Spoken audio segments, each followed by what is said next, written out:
Well, good morning, ladies and gentlemen. Good morning to all of you who are online with us today. My name is Pascal Laureau. I am the chairman of Choiseul, one of the leading European think tanks focusing on economic and international affairs. I am very pleased to welcome you this morning to this exceptional meeting organized with Microsoft. This morning, we will discuss AI, open source, and Europe's role in this field. We will also discuss Microsoft's strategy and initiatives to promote competitiveness, digital resilience, and the sovereignty of Europe. This morning, we are pleased to welcome several important figures, including Clara Chappaz, the French Minister for Artificial Intelligence and Digital Affairs. Welcome, chère Clara. And above all, we are very happy to welcome our friend Brad Smith. Welcome to Paris, Brad. I should rather say welcome back, because you have been living 3 years in Paris and you are known for being a lover of France. Brad, you are the vice chair and the president of Microsoft. You are one of the world's leading experts and practitioners who best understand the challenges associated with the technological revolution we are currently experiencing. This morning, you will share your vision with us, and we are very excited about this. You will also make some very important and strategic announcements, and we are very eager to know them. But just before giving you the floor, I would like to invite Corinne de Bilbao, who is the CEO for France of Microsoft, to join me for a few introductory words. Thank you, all of you. Thank you, Brad. And so have a wonderful working morning. Okay. Thank you, Pascal. Good morning, everyone. So I'm privileged to welcome you here in this historic place, the Cercle Interallié, as we convene for an event reflecting our ongoing commitment to innovation, to dialogue, and our commitment to Europe. So I'm particularly pleased to open this morning alongside with Brad Smith, our president of Microsoft, whom we are honored to welcome to Paris again. This is always a pleasure, Brad. It's always a highlight. It demonstrates your ongoing commitment to France, to its talent, to its institution, and its role within the European project as well. So as Pascal said, you were here a few months ago to commemorate the 80th anniversary of the liberation of Paris, a moment of remembrance and responsibility. You also attended Choose France, where we made big announcements and reconfirmed Microsoft's commitment to the country. And today, we're here to discuss the future of Europe, focusing on culture and the new economy that is emerging from the age of AI. So for 42 years, this is how long we've been in the country, Microsoft has been established in France. This is obviously not merely a commercial presence. This is a long-term commitment built on strong partnerships, willingness to invest, and continuous attention to societal issues. Last year, as Pascal remembered, we announced big investment in France during Choose France. We announced 3 pillars. One is about the infrastructure and the importance of strengthening our cloud and AI capabilities to support the development of business and institutions in France. The second one is training, by announcing 1 million citizens will well trained by 2027.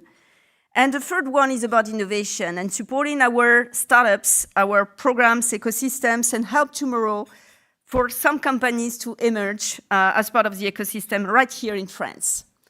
So all those announcements are not theoretical. They reflect our day-to-day action. They reflect our commitment. They reflect the way we operate in country and contribute to an inclusive and sustainable economy in France.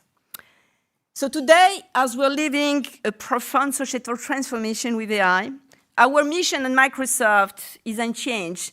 It's to empower every person, every organization to achieve more. And it's also about creating an AI opportunity for all. It's about helping everyone to learn, to create, so AI can help to solve complex problems and grow into the economy.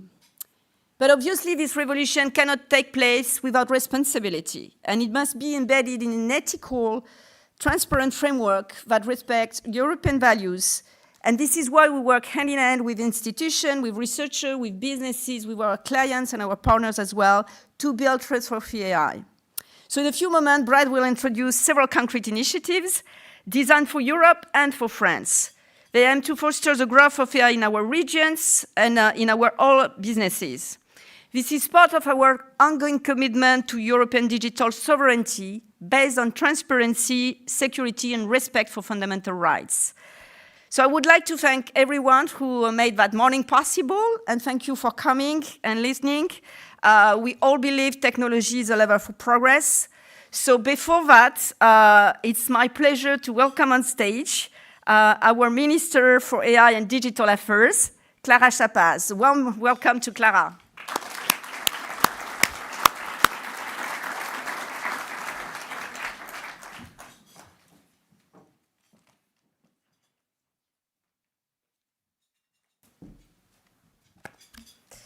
Thank you.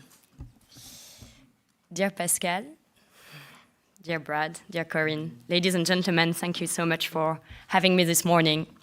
First and foremost, I'm so sorry for the weather. I thought we were in July, but I don't know what happened. Anyways, thank you for being with us still with this not so bright weather. Thank you, Pascal, for asking me to join this event, this amazing discussion that's going to take place now. It's always a pleasure to come to Choiseul's event. They're always very qualitative, and it was not a surprise when I heard that Brad Smith was in town, that you managed to gather all these crowds to have such a discussion that we're going to have this morning. So thank you for making this time. I'm really glad to be here to open this discussion on AI. Obviously, as you can imagine, open source, digital sovereignty, all those pillars shape not only the future of our technologies, but also the future of our societies. And this is why it was such of importance to have AI as part of the title of my ministry, because we're in this process now of having such an opportunity in front of us as societies, as companies, but also as governments, and we're really eager to make the best out of it. You know Microsoft, because I think you've been here for 42 years, you told me.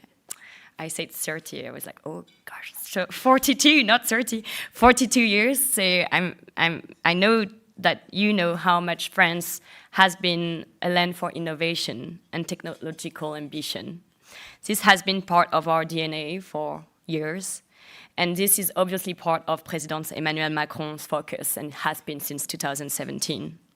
It's one of the top priorities of our policies, because we're convinced that you can't build a country without innovation. You can't build everything we're aiming for without looking at the future. And when we're thinking about innovation, when we're thinking about building the future of technologies, let me be clear, that means working hand in hand with the best global partners, and obviously partners like you, Microsoft. That also means supporting a strong and resilient, and building a strong and resilient ecosystem. This is basically the two pillars of the technology policies we've been shaping since 2017. On the one hand, attracting the best with Choose France and all the events that President Emmanuel Macron has put together. On the other hand, building European technology ecosystem with France 2030 and all the innovation policies that have been put in place to make France a very exciting country for entrepreneurs, especially when it comes to technology. This is the spirit that guides our digital sovereignty policies. Attractiveness, attracting the best players to support our own ecosystem, building the best conditions for entrepreneurs to build technologies that we need so much, especially when it comes to AI and all the opportunities that this technology brings. Microsoft is a long-lasting partner, 42 years. As this partner, you play a central role in our momentum with major investments, a strong commitment to the French tech landscape, and you've been doing it for years. So yeah, let me be clear. Sovereignty doesn't mean closing doors.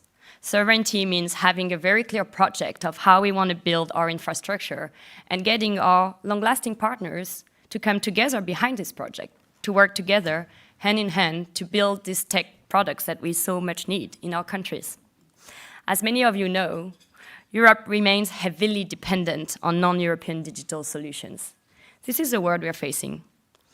80% of the cloud infrastructure used in Europe is provided by non-European players.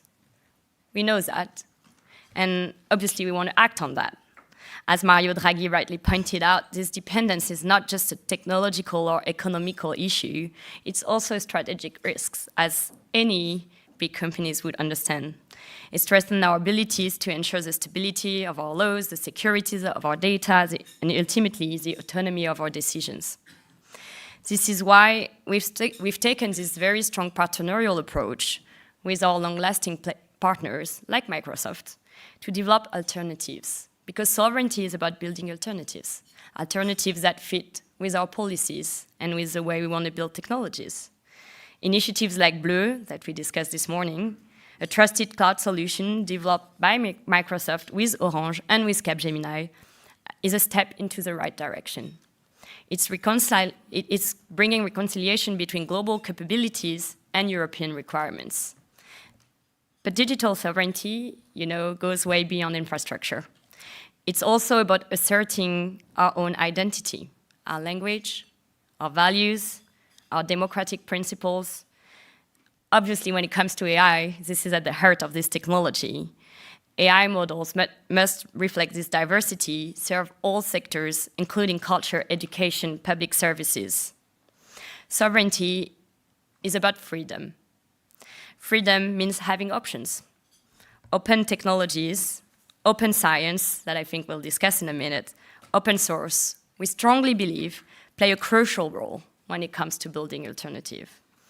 They empower us to create those alternatives while benefiting from global cooperation, something we think is key when it comes to building technology. Today's event shows that we can reconcile openness with control, economic dynamism with strategic independence, attractiveness with sovereignty. And we do that by working hand in hand with our long-lasting friends and partners. So thank you for being here. Thank you for being open to such discussion. And we are very happy to continue building together. Thank you.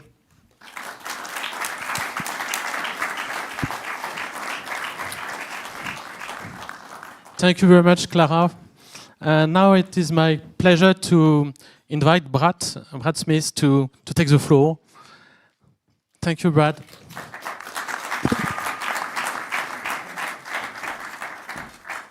Well, good morning. It's always a pleasure for me to be back in Paris. And it really is, for me, always a homecoming to come back to Paris. Because as you heard, Microsoft has been in Europe for 42 years. I joined Microsoft 32 years ago here in Paris. And it was where I spent the first 3 years of my career. It's where our daughter was born. I'm going to start this morning, and I'll share the stage with Juan Lavista, our chief data scientist, and we'll walk you through, first, from my perspective, a broad brush. Juan's going to dive into some data that I think you'll find interesting, and then I'll talk a little bit about some of the actions, the commitments, the steps that Microsoft is announcing here in Paris today that are really designed to serve all of Europe. And we'll have then 2 panels that I think will be the highlight of all of this. I do think it's worth starting with the day 42 years ago when this product was first released to the market. Microsoft Word version 1.0. It has a special meaning to me because I was a law student at the time, and it's the first software program I ever bought. And with it, I discovered that it was possible to write better, to write faster, to be more productive, to be more creative. But the reason I show it today is it's the first product that Microsoft ever released in a language other than English. It was in French and German. And it put Microsoft on a path of serving Europe and serving the world. I always say that Microsoft would not be Microsoft without our presence in Europe. Europe accounts for more than a quarter of our business, but I think more than that, Europe accounts for so much of what has made Microsoft a genuinely international and global company over the years. Not only with employees who live and work in every country in Europe, but have come from every country in Europe and work for us in our international development centers across Europe and in the United States itself. I would never have imagined when I joined Microsoft 32 years ago that any software company would become what many, or at least several of us, have become today. The role that we play as infrastructure and platform providers is extraordinary by any historical perspective. Because when you think about general purpose technologies like, say, electricity, AI, I think, clearly is the next technology that will impact and drive productivity growth and innovation across every sector of the economy. And when you think about electricity, the most obvious thing one recognizes is that you can't have electricity without power plants. Similarly, you can't have AI without AI infrastructure, without cloud-based data centers. And that's what Microsoft, more than any other company, has been building across Europe, not just for our own use, but for everybody's use. For people to develop and run applications, for businesses to run their operations, for governments to be able to host their infrastructure. The technology matters, but I think part of the reason we're having the conversation we are here in July of 2025 is because there's a lot more than technology at stake. We obviously come together in a tumultuous time in terms of international relations. And as we think about the weather, you might think that I brought Seattle's weather to you. Or when you think about the stormy seas that sometimes characterize the headlines every morning in the press, yes, at this latitude, the wind blows from the west. And we are working through a number of different issues. As a company, we're committed to being a force for digital stability, for being a bridge across the Atlantic. And I think it's important for us to keep a couple of things in mind as we do. The first is the importance of the rule of law. Yeah, this is something that our company has been committed to since it was founded 50 years ago. It's something that we apply every day when we bring our voice and our perspectives to Europe. Where other tech companies sometimes are challenging the rule of European law and the application to themselves, we tend at Microsoft to look at it through a different lens. We've been around longer. I myself have gone through more than 3 decades of all kinds of regulatory proceedings in Brussels and Luxembourg. Some have ended more happily than others, I will be the first to acknowledge. But throughout it all, I fundamentally believe that it is our role as a company to adapt and to support the rule of law here in Europe. And that means the Digital Markets Act, it means the Digital Services Act, it means the AI Act. And of course, we have points of view and we seek to share them. But I think more often than not, we do ourselves the most good. We do our customers the most good by listening to the views of people in Brussels, in Paris, and across the continent, and then adapting so that we support the rule of law. I think it's also critical that we ground ourselves in a constant respect for European values. And that has a lot to do with what has informed and really inspired what we're doing today, to take new steps to support the European economy and European culture. I always like to remind people in the United States that American values came from Europe. They were made in Europe. They were invented more than any other country in many ways here in France. It was in 1748 that Montesquieu wrote his famous book, The Spirit of Laws. It was Montesquieu who asked the world to imagine a new system of governance where there would be checks and balances as the ultimate way to ensure that people would have freedom. It was Montesquieu that advocated for the division of government into executive, legislative, and judicial branches, it was James Madison and the Americans who first put that theory into practice. And when I come back to France, or when I go to the White House and have a conversation about France, there's something else I always seek to remember and even talk about. For the French, in the 1770s, Americans became your new friends. But for Americans, the French were our first friends. We always should be grateful and indebted to what the French did for the United States, because without the French, there wouldn't have emerged a United States of America in the 1770s and 80s. People sometimes tend to forget that. So when I come here in 2025 and we talk about support for European sovereignty, we both respect the importance of European sovereignty and want and hope to play a role in supporting it ourselves. That's why I went to Brussels on the 30th of April and outlined our 5 European digital commitments. In short, it was to continue investing across Europe, including here in France, to build out AI and cloud infrastructure, but to couple that with 4 other things as well, with concrete commitments to support European resilience, privacy, security, and the economy and European societies as a whole.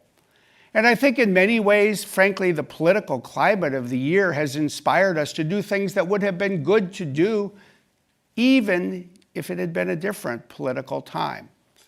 That's why I went to Berlin on the 3rd of June and outlined our new European security program, to better share threat intelligence and support European governments from the threats that we all face, especially coming from Russia and China and Iran and North Korea. It's why Satya Nadella, our CEO, went to Amsterdam on the 16th of June and laid out a new approach with more sovereign cloud offerings, more sovereign controls in our public cloud, a new private sovereign cloud that companies and governments can run in their own data center using our technology, and national partner clouds, including our critical project here in France, Bleu, with Capgemini and with Orange. All of this keeps us moving to do even more to promote European opportunity. And that's why we wanted to come, and why I wanted to come to Paris today, to talk about what we will do anew and in additional ways to support European culture and commerce. It all starts with a fundamental fact that Europe is a country, Europe is a continent, France is a country rich in culture with extraordinary resources. But if you look today, what we see when we look to the future is that AI doesn't necessarily understand all of this legacy. AI doesn't yet speak many European languages. And when it does seek to speak European languages, it doesn't speak them as well as when it is speaking, especially in English. And what we've recognized, as you'll see, is that AI that doesn't speak a language cannot serve a people with that language the way it should.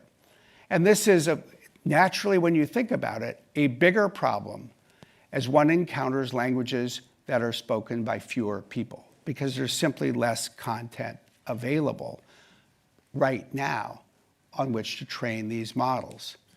But it's not just the economic impact of developing AI with a shortage of linguistic material.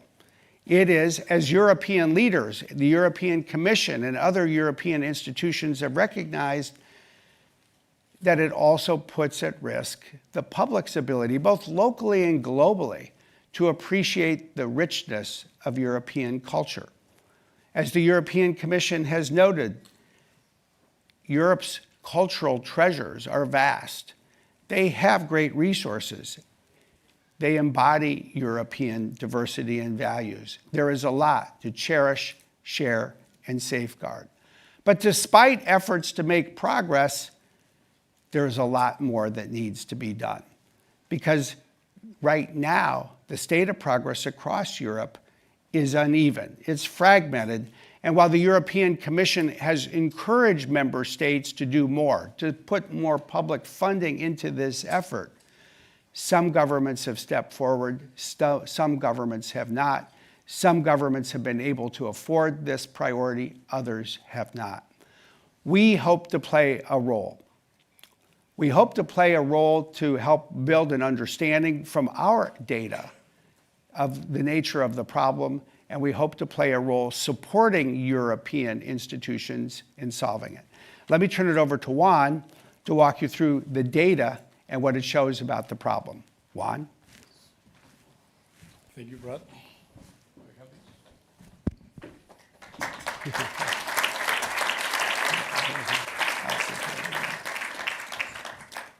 So what you're seeing here in the screen is the language representation on the web. So when you crawl the whole open web, do we have, does this work? Yes, thank you. When you crawl the whole open web, what you see is predominantly the number one language on the web is English. So half, more or less half of all the content online is written in English. The second language, at least European language, would be German, Spanish, and French. And those are usually less than 6%, which means that you have 10 times more English than any other language online. And that's something that, how did we end up here? Because when you look at the data, English native speakers is roughly only 379 million. You actually have more Spanish native speakers than English native speakers. How did we end up here? Well, 33 years ago, 3 hours train from here, Tim Berners-Lee created what is known today as the World Wide Web. He was trying to solve one particular problem. He working at CERN, he wanted to have researchers, a standard way for researchers to share their content. This was something that the CERN really wanted to solve. It was very difficult at that point. Every single researcher was sharing data in different formats, very difficult for them to interact with each other. So he created the idea of the World Wide Web. But at that point, and it's also similar now, majority of the research, big majority of the research was written in English, which means that the World Wide Web was mainly created to solve a problem in English. With even the alphabet was mainly used was English, not just the language, but the alphabet that was allowed. It wasn't until 2003 that language, like special characters in French, for example, were supported by domain names. And this seed, the fact that the World Wide Web was created mainly in English, that seeded that every other content was mainly also started in English. That's basically how we end up today with 50% of the content written in English. In the era of AI, large language models are an amazing tool. This tool is amazing mainly because of the content. And the challenge we face, is that yes, if you have enough content for a large language model like in English, the model will work really well. But if your country has a language where you don't have enough content, one of these countries where you can have 0.5%, 0.3%, 0.1%, those countries, those languages have challenges. We have seen research that shows that when you don't have enough content, these large language models will have less accuracy, will have higher rates of hallucination, will struggle with vocabulary and cultural nuance, and will reflect and amplify bias. So having enough content is critical for the era of AI. On top of this, when you see actual results, this is the results of Llama. Llama is the first open source large language models is Llama. Llama was created by researchers, originally, a lot of them originally from here, from Paris. And when you see here some of the low represented languages in Europe, there's a very strong correlation by the performance of these languages. This is an exam that is similar to a middle school exam, where we are using this exam to test whether a model is performing well or not. In English, you don't see it here in the screen, but for Llama, it will rank it will have an 87% accuracy, which means that if this was a middle school, that would rank like an A. If you go to Swedish, you lower 10 points. That would be a B. But if you are in Latvian, Estonian, or Slovenian, it will be 60%, 64%. You could get C-. The challenge for the world is we have seen that large language models this is not just cultural like Brad mentioned. This also affects productivity. There has been many studies, many randomized control experiments that show a very great increase in productivity through people using these large language models. So the fact that some of these models work better in some languages than others, it also shows that the productivity in some of these languages will not be as good as in English. That's the challenge we want to help Europe and other countries to solve. Thank you very much.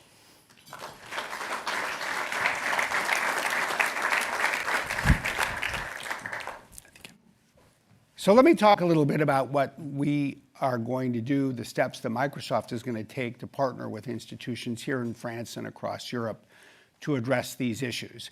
And our work really falls into two categories. One is on the linguistic side and the other is on the cultural side.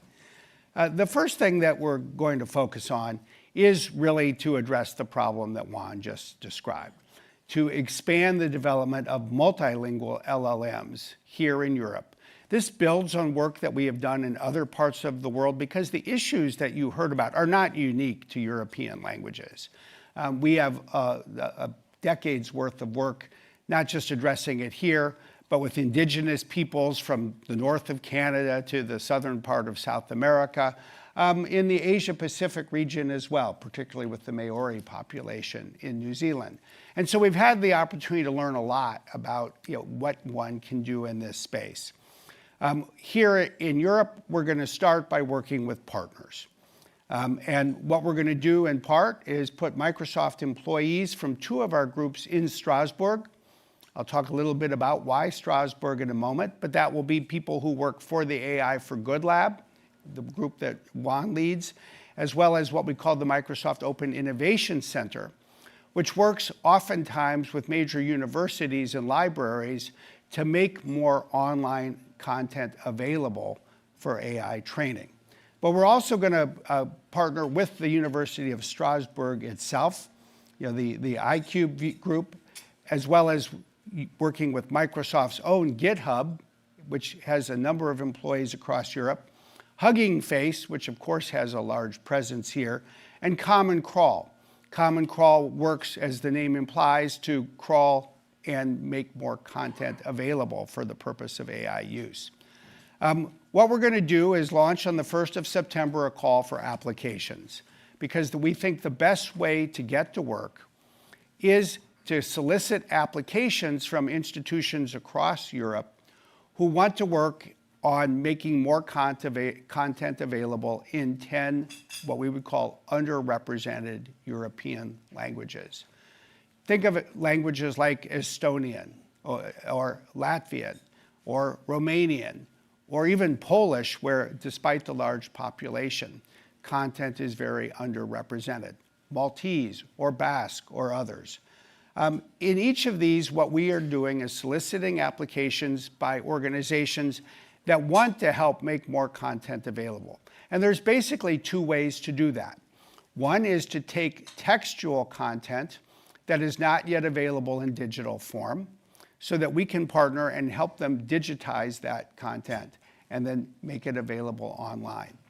The other is to create more audio content, because with audio-based content, it becomes much easier for a large language model to learn how to think and reason in that language.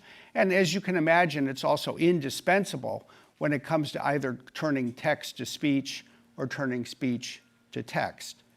And we'll provide financial grants to support this work. We'll provide credits on our computational platform, Azure, so in essence, people will have access to compute. We'll provide engineering know-how and support, and I'll talk more about that in a moment. And as I said, we'll get the first round of applications we hope will start to be submitted in September so we can get to work before the end of the year. I will say there's a critical principle that we expect of ourselves and that, frankly, I would expect others to expect of us, even if we didn't embrace it. Microsoft will have no proprietary rights in anything that is created. It will all be made available in the public domain so anyone can use it, including open source developers, although we do want to honor the practices of different groups so that if a particular institution has a particular way of doing things, we're open to it, but the one principle is this is not something that will create any ownership rights for Microsoft. It is designed to make content available for the public and for other developers. It's not just, though, about making this content available. We also want to do more work to accelerate multilingual AI innovation. And so one of the things that we're doing is taking the lab has assembled and will continue to assemble to provide more know-how to others who want to do this work. One of the things we recognize is that there are other institutions in Europe already focused on this, and that is an important thing. We want to share what we've learned, publish a blueprint so that others have access to what we've learned, and we hope to support more of a community that can innovate together. So together with institutions, and I'll come to the two most significant that we're starting with, we hope to support research, convene gatherings, look for opportunities to co-invest, and we will help enable the release of AI models in regional languages, including on our own platform if people want to use it. We believe there's a huge opportunity for joint research. And so together with IE University in Madrid and the University of Strasbourg, obviously in Strasbourg, we will partner and advance this kind of research. And you'll hear more about this in the panel discussion. This, we believe, can help advance some of the important work that's needed. When you look at the number of languages, it is quite astonishing. I mean, obviously, the European Union has 24 official languages, but there are many more regional and unofficial languages. And what we learn in Europe is important not only to Europe, but to people who speak other languages around the world, whose culture actually depends on the survival of these languages. F, which is just above the Musée de l'Armée at Invalides. If you haven't gone there, I would encourage you to. By coincidence, I used to take my children when they were very young because we lived just a couple of blocks away. It houses an extraordinary collection of relief or 3D maps, really sponsored initially by Louis XIV and then Napoleon, to build a model of virtually every village across France. And what we did in 2019 was partner with the museum to create a digital model of one of the greatest crown jewels in that collection, an extraordinary model of Mont Saint-Michel, crafted by monks in the year 1702. And we brought this digital exhibit to the public here in Paris, and then the Ministry of Culture enabled it all to travel to Seattle as well. It was a nice step to further promote understanding across the Atlantic. But what we started in Paris has literally moved around the world, including across Europe. With the sponsorship of the Prime Minister of Greece, we did the same thing for ancient Olympus, where the Olympics were born. And under the sponsorship of Pope Francis, we created last year, with the help of Econym, you'll hear more about Econym this morning, a French firm, one of the most amazing, most sophisticated, and largest digital twins of any physical space in the world, St. Peter's Basilica. Let me show you a short video so you can get a sense of what that's like, and then I'll describe where we go next. Et du coup, là, une fois qu'elle est là, elle balaye la chapelle Clémentine, elle a dans son champ de vision. Quando abbiamo un'ispirazione è come se si accendesse una luce. Questo progetto accenderà tante luci nel mondo. This is an opportunity to use the power of artificial intelligence to see this basilica in a way that perhaps no generation has seen it before. It's a digital twin of one of the world's most important and grandest buildings. La Basilica di San Pietro è interpretata come il centro della cristianità. Luogo che custodisce la tomba di Pietro, sulla cui fede è stata edificata. La tecnologia diventa un ponte non solo tra passato, presente e futuro, ma diventa un ponte anche tra persone. It's a new way to have a better understanding of the history of a place. In total, it's 400,000 pictures that we can stitch together. We really want, through this model, to reveal what is unseen.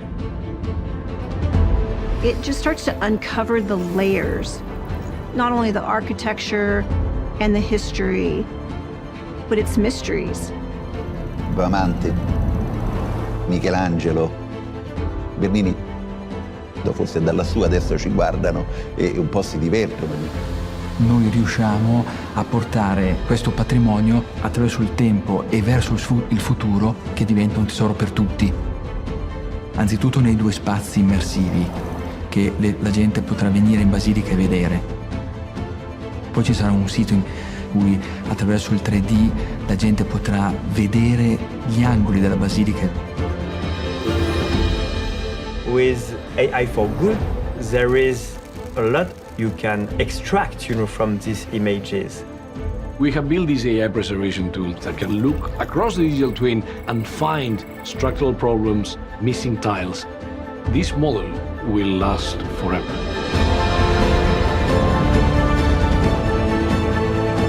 Spero tanto che questo progetto riesca proprio a fare questo link di rendere meglio accessibile il patrimonio. Future generations will find this as something that is part of their cultural heritage as we create it for our own. To use AI in this way is a way to bring out the best of humanity. So I'm excited this morning. I'm excited this morning to share the news about 3 new projects that we're going to be pursuing here in Paris and in France. The first is a project with the Bibliothèque Nationale de France. It has 1,500 cinematic sets from operas that were performed between the beginning of the 1800s and the early 1900s. And by capturing digital replicas, the Bibliothèque will now be able to share this with the public online in additional ways. And then interestingly, with the Musée des Arts Décoratifs, there is a repository of 1.5 million different decorative works that date back to the Middle Ages. So by capturing each of these and developing digital images, these too will become available to the public in whole new ways. But our third project, I think, will probably be the longest lasting of all in some respects. Because as we look to the future, what we're going to do is partner with the French Ministry of Culture and create, as we did for the Vatican at St. Peter's, we will create for the French state a digital twin of Notre Dame.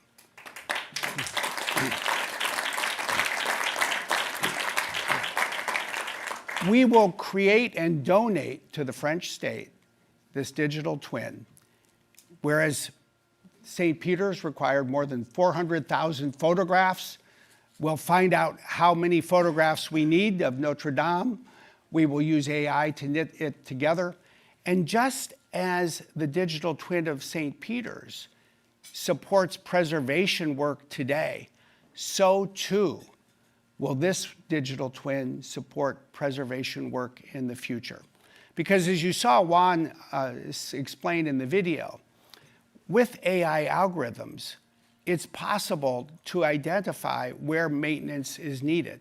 But interestingly, because of the extraordinary work here in Paris over the last 5.5 years, there is an opportunity to do what was never done in Rome. Imagine if someone in Rome had been able to capture a digital copy of Michelangelo's works as soon as he had finished painting them. And imagine if 300 or 400 or 500 years later, preservationists could then take a new digital copy and compare it. Imagine what that would do to just aid in the preservation of these extraordinary buildings over time.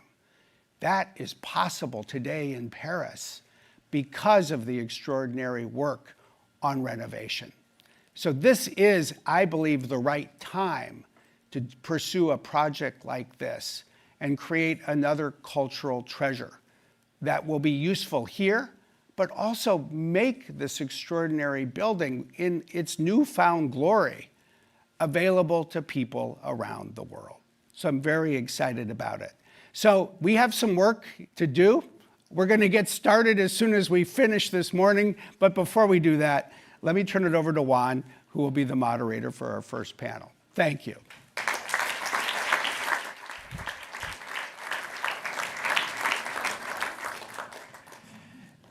And we need to bring the rest of the panel, no? Yeah.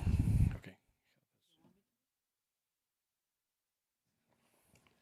So we're going to have the panel. Oui, je vais inviter les participants du panel à nous rejoindre sur scène. Madame la ministre, Jeff Boudier, Guillermo et Gilles Pécou. Merci.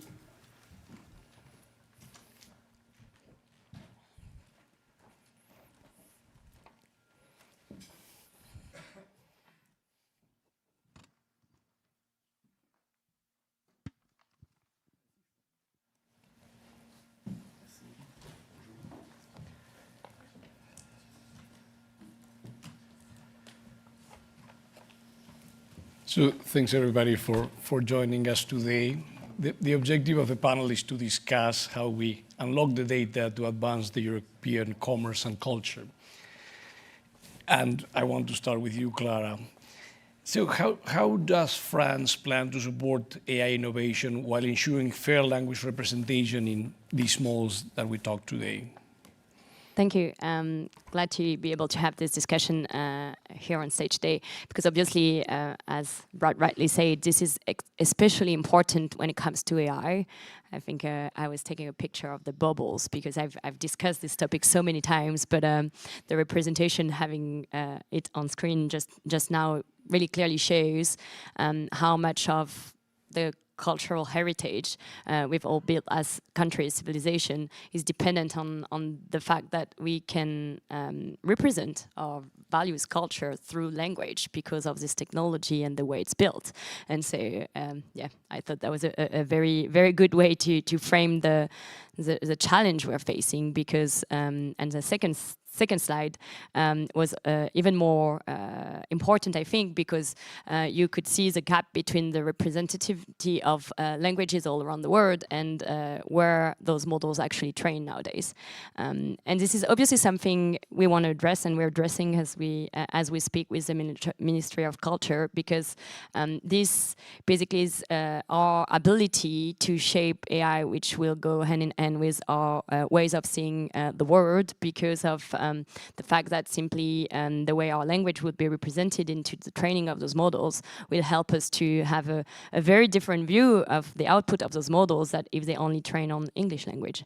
And everyone has done countless, I'm sure you have countless examples of how you're asking one model a question and you're asking the same question to another model and you don't get the same answer because of how they're trained.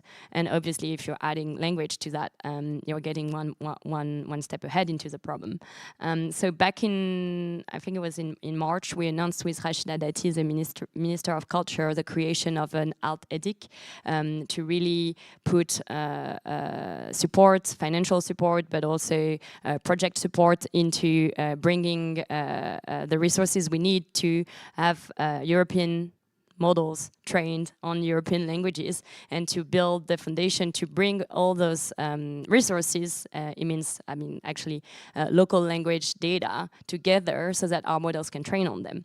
And it's very important because this is our only way we can really build sovereignty. Because we can build sovereignty with the technology itself, but if this technology doesn't train on our values, it's not going to bring the results we want. And I would go even one step beyond that. Obviously, having European models training on European languages and culture is extremely important, and that's this project. But another project that we think is also very important is looking at all the languages that didn't even fit in the screen. Because there are many, many other languages. And there are many places, countries in the world where the culture, the heritage languages doesn't even go through writing. And you can rightly see, if we are already having this discussion on English versus French, you can rightly see how this is becoming a big problem for other languages, and especially languages that are not widely spoken. So when President Emmanuel Macron hosted the AI Action Summit back in February, we also launched a foundation called Current AI, which aims at addressing how we can use open source as a way to get AI capabilities to all the countries, to have a way to represent and make sure that all the capabilities we're building also get the benefits to countries which languages were not probably on the side, and looking at bringing tools, bringing obviously the best of the technology, and we have a few actors and they will probably talk in a minute. I'm thinking about Hugging Face, or Mistral is also an open source player, because we are facing a world where if we don't look at this problem and try to find solutions to this problem now, in a few years' time, we're going to have a very huge divide between countries which will have build their sovereignty and their capability to build AI as a way that reflects their own values and culture, and country which would not have done that. And so we want to also have a role internationally doing that. Thank you, Clara. Jeff, from Hugging Face perspective, like how do you see the critical aspect of this being open source? How do you see the open source component of this? Like Clara mentioned that part. So. Yes, absolutely, and thank you so much for having me. I think open source is really necessary for sovereignty, right? We talked a little bit about that. Because without open source, you can't really have data sovereignty, which means what goes into the model. You can't really have technological sovereignty because you don't know how the model was built. You can't really have infrastructure sovereignty because you cannot take the model and run it on your home server. And you cannot really have regulatory sovereignty because you cannot really audit the model or study it. So open source and open science are, I think, really critical for this. For multilingual AI in particular, I think what's really important is to foster open collaboration between all the different actors, and I think that's why the AI for Good initiatives are so exciting. At Hugging Face, we want to build a platform for open collaboration. There are over 500,000 data sets today that are openly accessible on the platform in every single language in the world. Maybe I will mention two examples. One is the National Library of Sweden. You can find them on Hugging Face. They offer data sets in Swedish. They offer models that are available to the community. It's a really great contribution for their country. And another one is the Fine Web 2 data set, which was recently released by the Hugging Face science team. It offers, I think it's the largest open multilingual data set today, 3 billion words, and it ups the performance of AI models for citizens all across the world in over 1,000 languages. So yes, I think open source and open collaboration between all the different actors is really, really critical for multilingual AI that works for everybody. Thank you. Gilles, how does the BNF envision the role of AI in preservation, enrichment, and accessibility of France's cultural heritage? First of all, thank you to l'Institut Choiseul and Microsoft for inviting me in this panel. I'm really, as both the chair of the Bibliothèque Nationale de France and an academic, a researcher, using more and more frequently artificial intelligence, greatly honored and interested in taking part to this panel with you. So, if I understand well, we are here gathered to address many, many issues upon artificial intelligence and its relationships with living a heritage, dalla Basilica San Pietro fino alla cattedrale, and knowledge and research. But the most important topic and issue is linguistic diversity. So, if I may, let me shift to my own language to illustrate this. Alors, oui, la Bibliothèque nationale, comme vous me l'avez demandé, illustre parfaitement l'usage de l'intelligence artificielle dans l'exercice de ses missions. Troisième bibliothèque patrimoniale du monde, avec 40 millions de documents, premier établissement culturel de France, nous utilisons l'intelligence artificielle. Nous l'utilisons dans l'exercice premier de nos missions. La mission patrimoniale, parce que le fait d'identifier, de cataloguer dans plusieurs langues, la bibliothèque est nationale, mais être une bibliothèque nationale, ça signifie continuer à acquérir et collecter des livres publiés dans toutes les langues ou des documents publiés dans toutes les langues. Donc, à travers l'identification, à travers le catalogage, à travers la création de métadonnées, nous utilisons l'intelligence artificielle au service de la diversité linguistique. Nous l'utilisons aussi au service du partage des connaissances pour les lecteurs et pour les chercheurs, notamment pour tout ce qui est autour de la découvrabilité de sa maîtrise. J'en donne un exemple très précis. 11 millions de documents ont été numérisés dans Gallica. C'est le plus fort corpus de documents numérisés au monde, 25% de la collection de la Bibliothèque nationale. Eh bien, pour accéder à ce corpus numérisé, l'intelligence artificielle nous est particulièrement précieuse, surtout dès lors qu'il s'agit de documents qui ne sont pas en langue française. Essayez de chercher actuellement une iconographie dans Gallica qui concerne une autre langue que le français. Eh bien, c'est très difficile. Je l'ai fait comme spécialiste du 19e siècle. Croyez-moi, c'est extrêmement difficile. Grâce à l'intelligence artificielle et à notre programme actuel, soutenu par le programme Horizon France 2030, nous allons pouvoir faciliter l'accès, la découvrabilité avec cette iconographie-là. Enfin, troisième mission, la Bibliothèque nationale de France a une mission de solidarité internationale autour de ses corpus. Et c'est là que nous rencontrons le multilinguisme et la diversité linguistique. Pourquoi ? Parce qu'il s'agit d'abord de faire en sorte que, et c'est un élément important de la diversité linguistique, le français et la francophonie, pas seulement le français de France, mais la francophonie soit présente dans l'intelligence artificielle générative, ce qui est déjà une façon de manifester la diversité linguistique, puisque comme vous l'avez dit tout à l'heure, seulement 3 à 4% du web sont en français. Donc déjà, c'est un point important. Mais au-delà du fait de représenter notre français et la langue de la francophonie dans l'intelligence artificielle générative, la Bibliothèque nationale, qui a un grand projet, le projet Argimi, pour pratiquer cela, la Bibliothèque nationale essaie de rendre le plus visible possible toutes les autres langues qui sont représentées dans le corpus numérique, soit 10% de notre corpus numérique dans d'autres langues que le français. Et ces langues, pour les représenter, il faut, grâce à l'intelligence artificielle, en favoriser l'accès en permettant des traductions pour les gens qui veulent consulter nos corpus de l'étranger. 40% des gens qui consultent le corpus numérique Gallica sont des lecteurs et des chercheurs qui ne viennent pas du territoire français, qui ne pratiquent pas forcément la langue.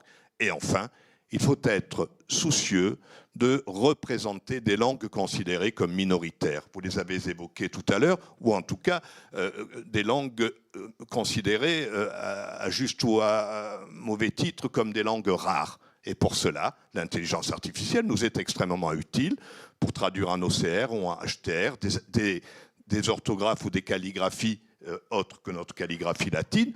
Ne serait-ce qu'en Europe, nous l'avons vu tout à l'heure, il y a quand même 2 pays membres de la communauté européenne qui ont d'autres alphabets que les nôtres, la Grèce et la Bulgarie. Cela paraît rien, mais cela nécessite là aussi une forte adaptation, pour ne pas parler du travail qui est fait actuellement dans un certain nombre de programmes de la Bibliothèque nationale de France pour convertir des langues comme le guèze, des langues non européennes ou des langues comme l'arménien oriental, ce qui relève aussi, et je termine avec cela, d'une des missions de la Bibliothèque nationale, qui est sa mission de solidarité au service des valeurs européennes vis-à-vis d'autres pays et d'autres cultures.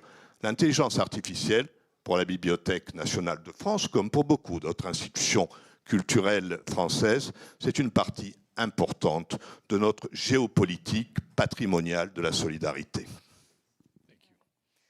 Guillermo, from the IE, how do you think, like when you look at the IE and the universities, how do the universities can play a role in these multilingual LLMs? How do you see that? How do you see it in Spain? How do you see it in the region?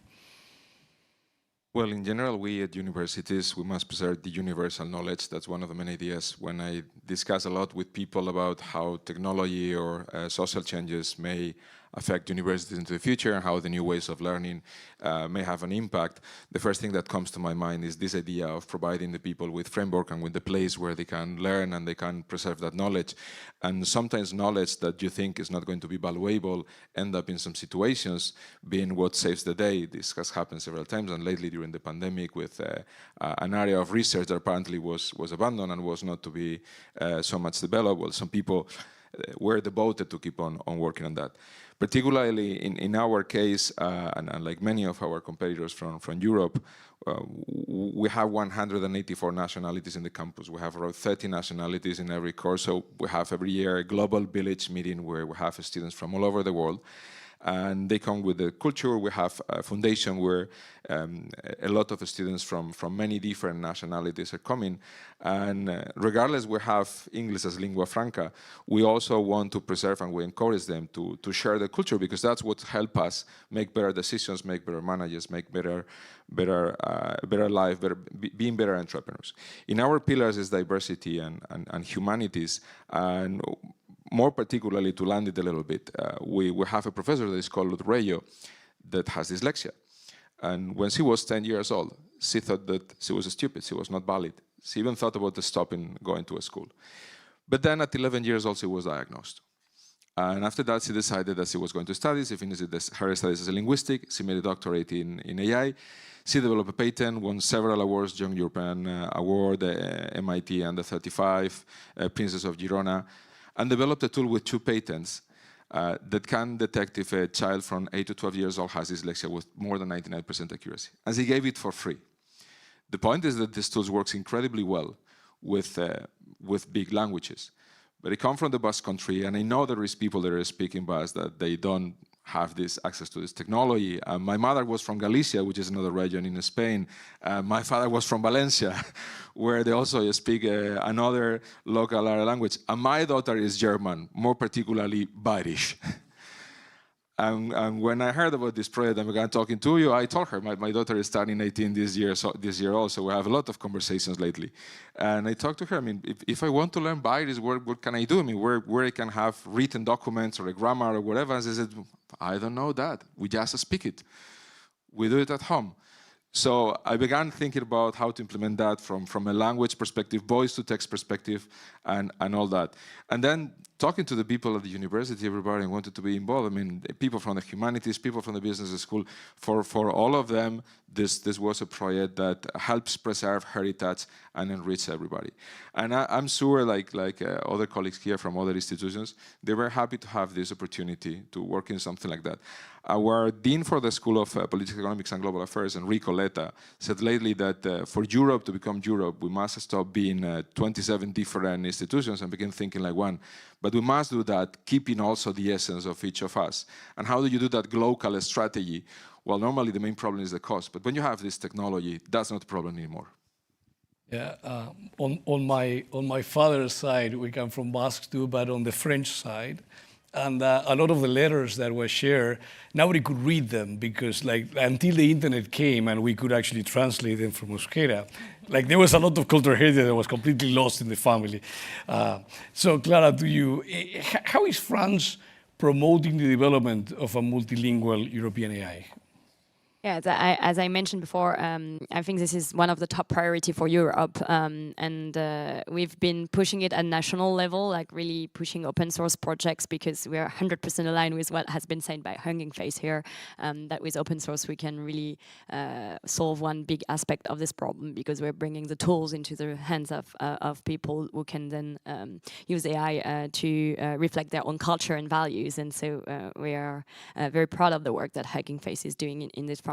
So at national level, we had a lot of support to back open source projects. We have close to 50 projects now looking at the different parts of the value chains. At European level, we have these language projects that we put together, we announced together with the Minister of Culture, Rachida Dati, looking at pooling data and resource and scientists to build European multilingual projects. And I think the project you announced this morning is a good addition to that. Because if we don't push into this direction, I think we have a good representation on stage on and how Europe is so uniquely diverse when it comes to culture, history, language, that this should be our strength. It should not be a weakness in this world because that will bring us to a depth of using those models, to a depth of building technologies that can actually uniquely be developed in Europe because or thanks to this heritage. We think this is an immense opportunity, and in the AI continent plan that was unveiled by the Commission just a few weeks ago now, there is a huge pillar on multilingual, and we think this is a great opportunity we're not here to miss. Thank you. Jeff, on your side, what synergies do you see between the public actors, researchers, and tech companies and civil society? Like, how do you see that collaboration coming? Like, Hugging Face is an amazing place where people collaborate, but how do you see that collaboration? I think it's amazing that on Hugging Face we see all types, all domains of public and private actors come together to collaborate. I think there are 10 million AI builders today, and it's really researchers and universities and companies and large corporations all coming together, contributing models and data sets. And maybe data sets may be the most impactful thing in order to democratize multilingual AI. I was talking about FindWeb 2 earlier. I was surprised to see there's been about 1 million downloads of these data sets happening just over the last month. So it's really amazing to see the impact of these efforts when they are really released, made easily accessible to the community. From the FindWeb 2 dataset came a new model called Small LM. So indicative by its name, it's quite a small 3 billion parameter model that was designed specifically to really perform well in European languages. And how do we make that available to companies? I discussed to a few tech leaders in this group earlier.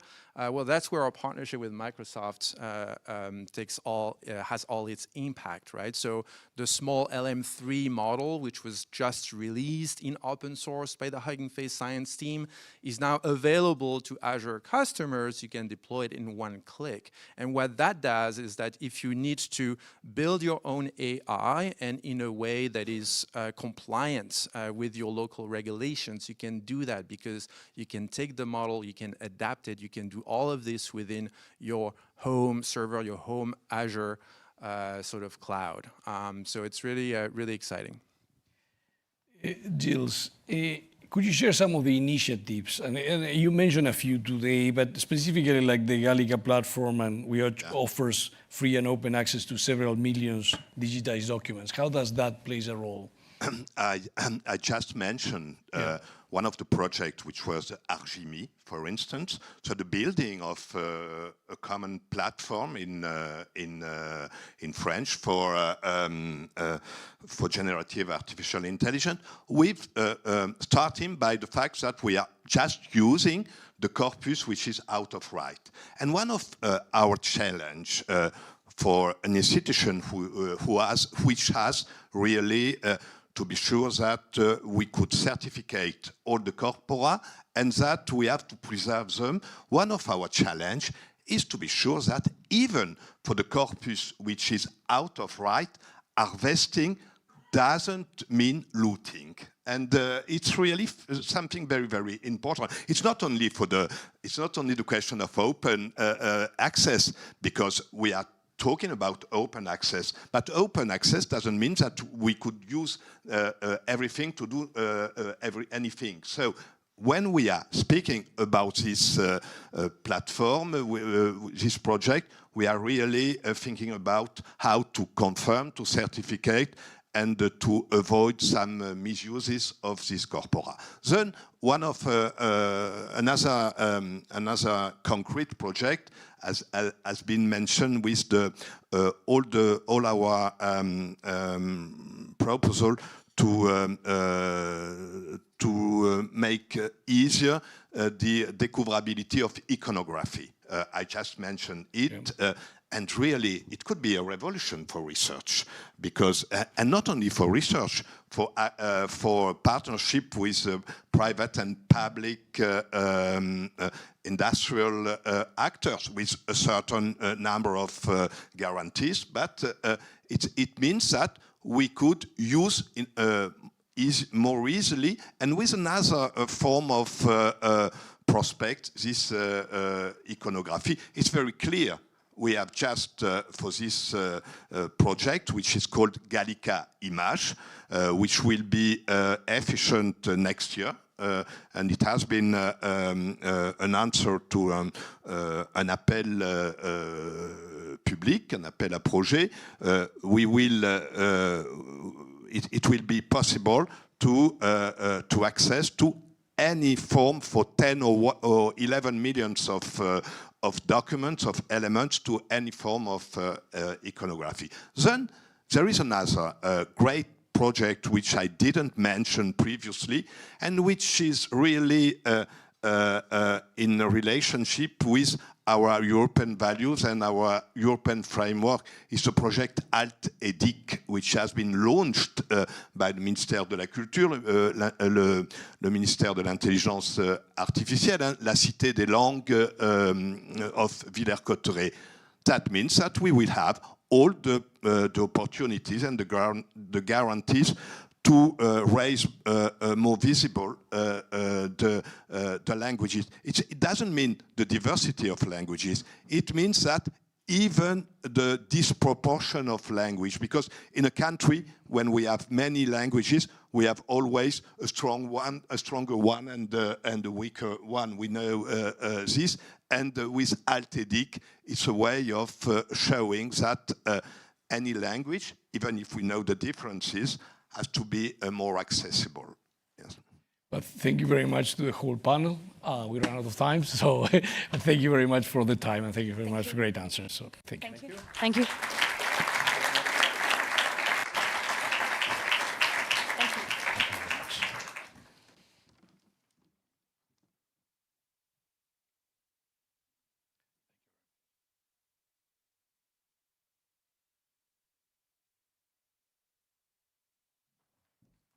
I'll invite the next panelists to join me on stage, please. So, Brad, if you want to join me, Yves, and Mr. Persona.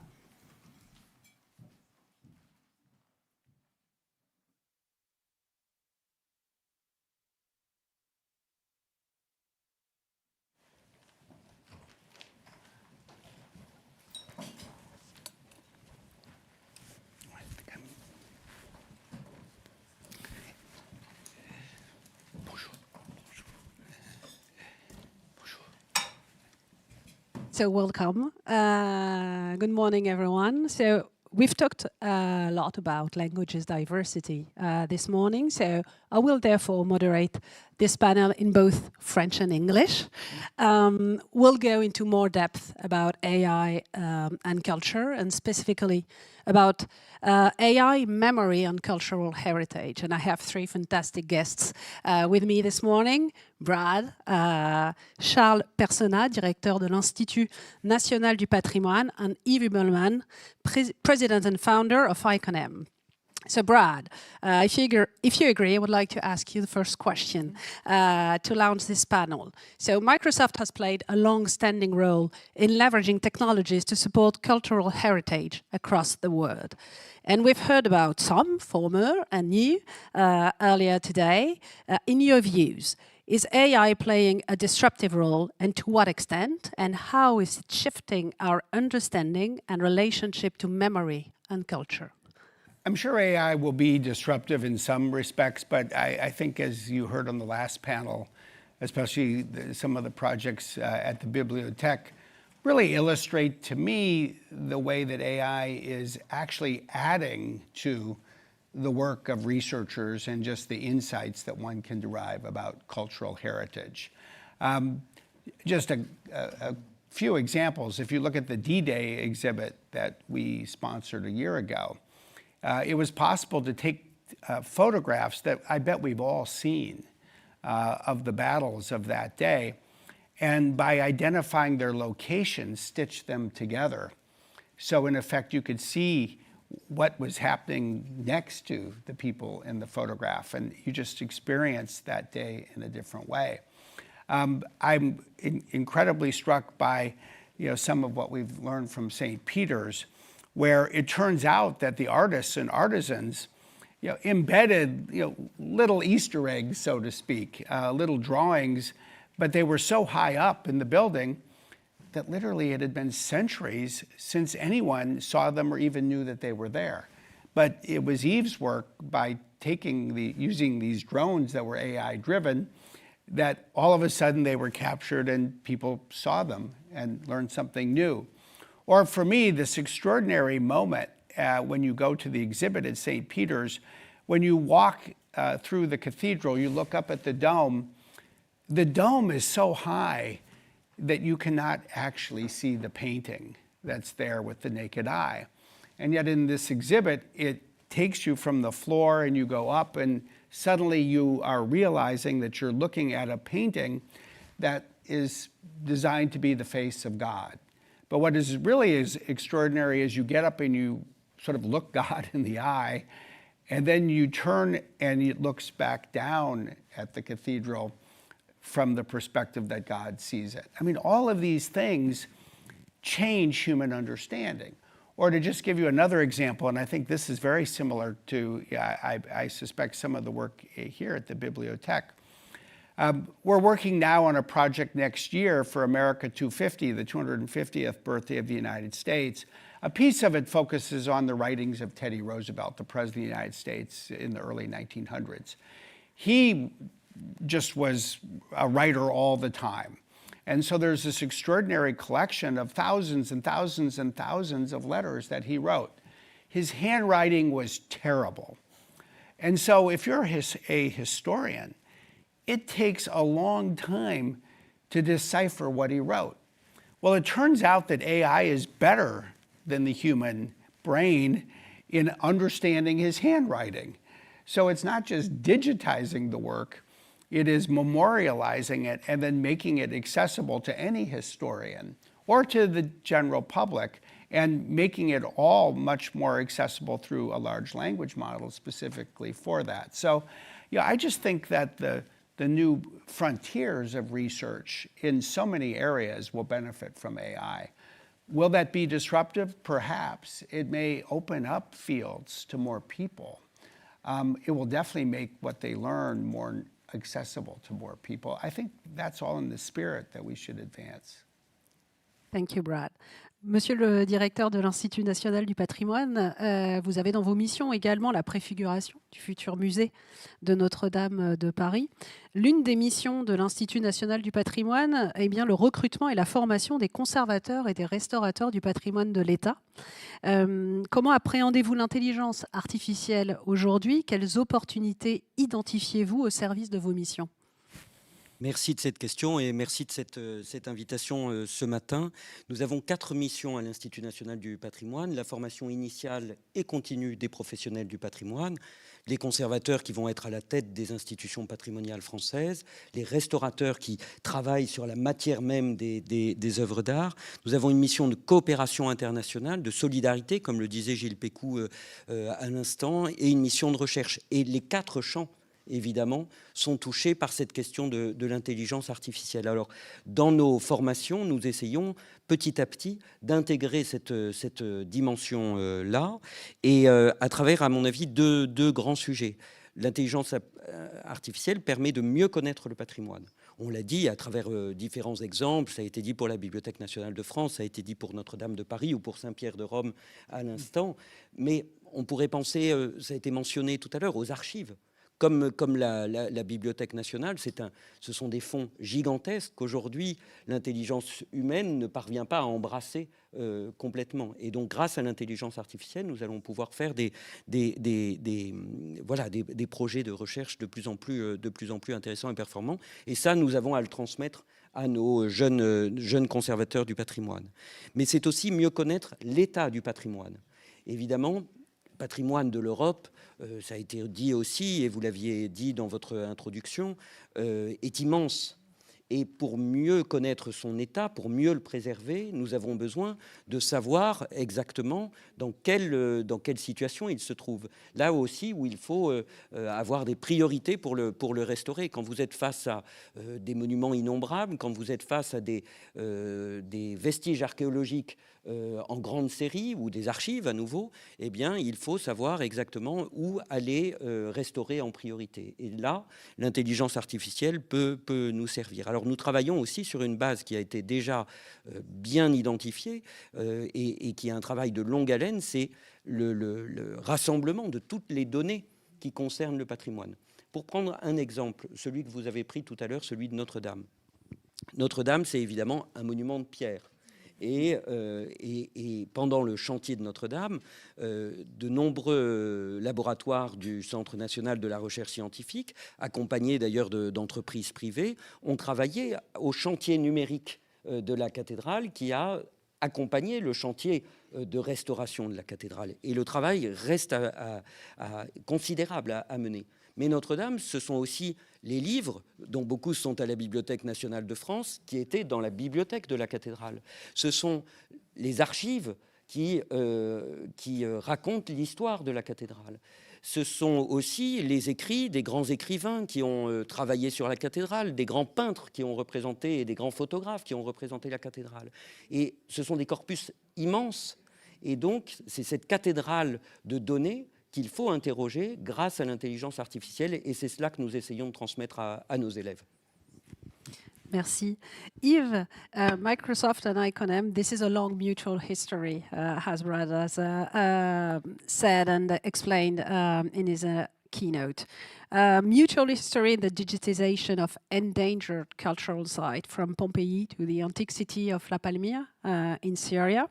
And we've collaborated in creating new immersive exhibitions, like the ones about the thread of memory, which would, whose intention is to live and breathe the liberation of France in a new way. What role plays AI today on your daily work? Because you've been working in this field for so many years. What does it change today for you? So the very first time I was in front of this question, so I was working as an architect with archaeologists in Afghanistan. We were studying, the past of this country that is not well known. And I was in front of an emergency situation because the site was disappearing very fast from one year to another and erasing, the full history of this place. So I started collaborating with AI scientists to find a way to preserve at least digitally the site that was disappearing physically. So we decided very experimentally at the beginning to take thousands of pictures, as we saw now in also we use the same technique in St. Peter with bigger processing power. But we started in Afghanistan with our drones, handmade drones, and also some picture, and we get a very good result, you know, to create like digital twins of these sites that unfortunately today are not here anymore. So this is the only testimony now we have from this history.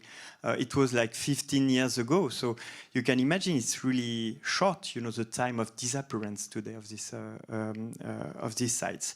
And then, so we started to create this kind of archive of the history, not only in Afghanistan, but in other countries at risk, like Syria, Libya, Iraq.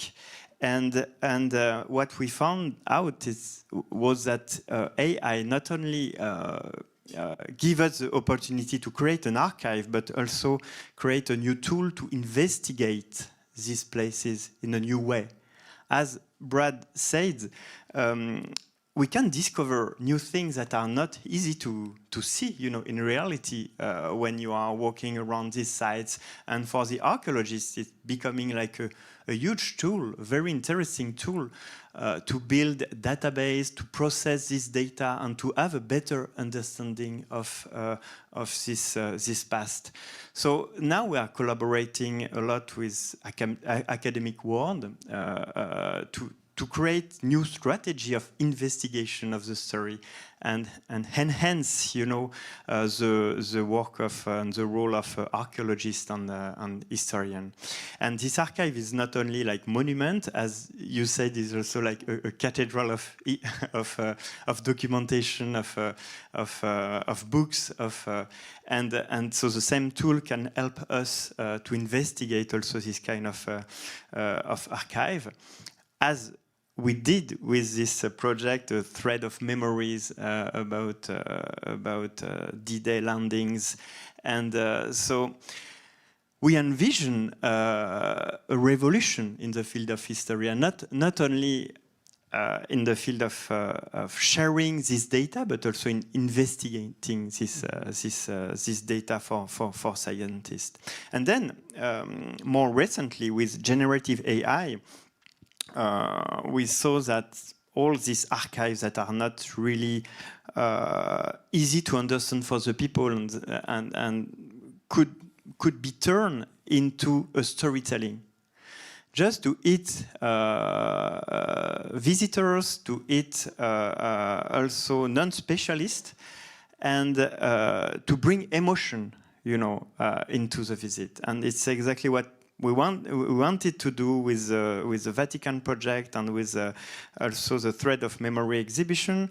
The idea is to dive, you know, the people inside the history, inside the documentation. And thanks to the 3D, thanks to the automatic processing, we really can create new landscape of memory that brings people directly in front of these historical events. Thank you, Yves. We are almost at time, but I have one final question to which I would ask each of you to answer quite promptly, if possible, is what should be your dream when it comes to AI and culture, your dreamed opportunity? Monsieur le directeur. Merci. Mon rêve serait sans doute rejoint ce que Yves vient de dire, c'est-à-dire cette capacité à aller chercher dans ce que nous avons déjà, en fait, dans notre patrimoine, de nouvelles manières de le comprendre, de nouvelles manières de chercher et de nouvelles manières de le présenter et de le raconter au public. Ce qui est passionnant dans cette affaire, c'est que nous travaillons depuis la recherche fondamentale jusqu'à la valorisation auprès du grand public. Et c'est ça qui est passionnant, c'est ce continuum que permet l'intelligence artificielle. Merci. Yves, peut-être? Oui, alors je pense qu'aujourd'hui, particulièrement, c'est vraiment important de pouvoir reconnecter le monde contemporain à l'histoire, aux événements passés. Parce que quand on pense effectivement au D-Day, par exemple, permettre aux nouvelles générations de vivre ces moments de l'histoire, c'est extrêmement important parce que ces événements, c'est le symbole de la relation entre la France et les États-Unis, c'est le symbole aussi de la lutte contre la violence, l'extrémisme. Et aujourd'hui, confronter les plus jeunes générations à ces événements, c'est aussi construire un futur qui sera meilleur. Et mon rêve, effectivement, c'est que cette technologie nous permette, en éduquant les jeunes générations, de construire un futur qui soit pacifié, un futur qui soit plus beau pour nos enfants. Thank you, Brad. I would just say, and I build on what both of you said, I would hope that we can take the techniques that we're developing here, continue to make them cheaper, which we are as we do this more often, because culture is usually, in most countries, somewhat starved for financial resources. So let's make this more affordable to more groups. Let's use it to drive the kinds of insights that you're describing, because I think that is just an extraordinary opportunity to improve the human condition. And I think we have this fascinating opportunity to make the content not only more accessible, but more captivating. Because if we're going to pass along the lessons and grandeur of great culture, we have to connect with each generation. And every generation communicates in a way that is different from, say, the generation before. And I think that's going to be part of the challenge as well. How do you reach a generation that is used to short-form video, to social media, to looking at a phone? So all of these are things that I think AI can help us advance, and that will share cultural understanding more broadly. Thank you, gentlemen. Thank you for your participation to the panel. I think, Brad, you have some words to conclude this event. Yeah.